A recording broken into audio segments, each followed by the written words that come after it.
how many points they had at the free throw line tonight, but I think they had 18 off of our turnovers, and that mostly falls on me.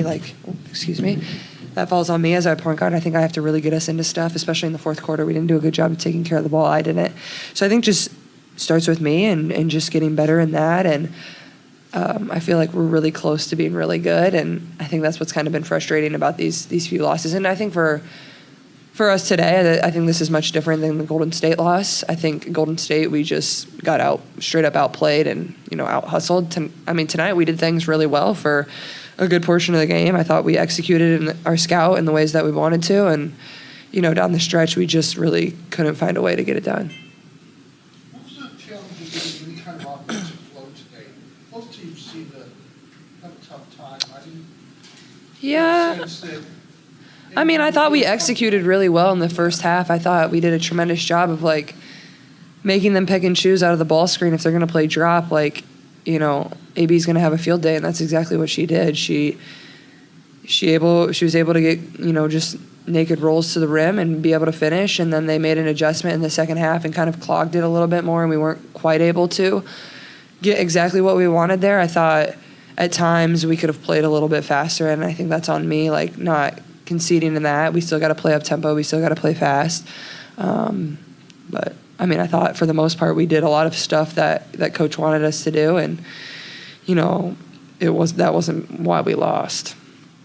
Caitlin, I believe you're 1-17 from 3 over the past 2 games. Are you feeling off at all from 3 or anything?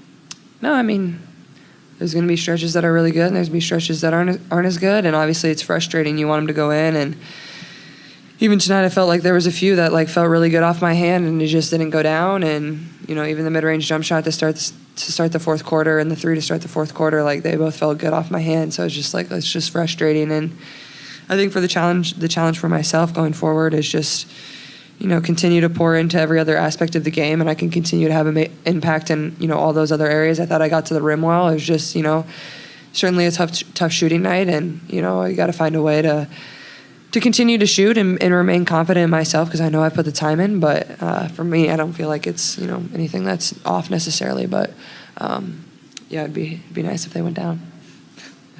Aliyah, you guys are on game 2 of this road trip. You guys have a lot of games coming up with a little rest in between. What's the focus right now for this group in terms of stuff off the court as well, and trying to get momentum? Yeah, just making sure that we're taking care of our body, taking care of each other. And then for us, our focus is Seattle. We can't look too far ahead because Seattle is right around the corner. So just making sure that we look at this game, what Seattle does, how we want to play, make sure we are just prepared, because obviously they're a good team, and so we have to make sure that we're ready for that. Caitlin, I know you see this everywhere you go, but how do you feel when you walk into a opposing arena and you see all these young girls and young boys wearing your jersey? With signs for you and stuff. How does it, as a person, how does that make you feel to see that away from home? Yeah, I obviously really, really appreciate it. A lot of people spend a lot of time and money to be able to see us play just one time. So that's never something that gets old, and I think it's always a good reminder for myself if, I have a tough day like today, or, whenever. It's just there's so many people that are there supporting you and love watching you play basketball. And at the end of the day, that's why you do it, because you can inspire a lot of young girls. So just really thankful for those people that continue to show up and support our team and, love on my teammates. So it certainly isn't something that ever gets old. At what point, this question is for each of you, at what point, the two-woman game between the two of you was working amazing in the first half, and later on in the third, at what point do you know, this is going to work? When do we know? When we watch film. Yeah. We know so we scout. work. Yeah.